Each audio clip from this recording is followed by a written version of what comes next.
den her video. I dag, der har jeg lige været inde på Solskole. Hvis I har set den første video, den skal I se. Det håber jeg, vil se. Men i dag, der har vi, som jeg glemte at sige, at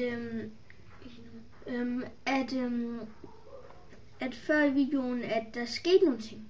På fredag, glemmer jeg at sige, der fik man slushes og burger.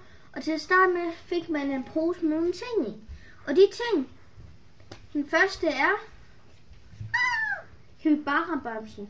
Altså, det er forskelligt for hvert år. Så hvis vi lige siger farvel til Carl Nielsen, så får man også sådan en her.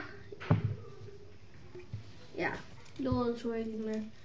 Og en Fakta 50 mini. Og det fedeste, som sikkert der en solskoletrøje, hvor der står sol. Ja, og som I kan se, det her var den for sidste år, og der var en giraf sidste år. Så hvis I, jeg ved ikke lige, hvad det er på internettet. Og det er en tiger i år.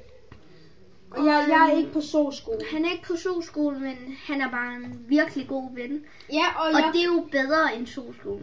Og jeg var faktisk nede at hente ham i dag. Så det var det for i dag, tror jeg. Peace. Peace. Soda.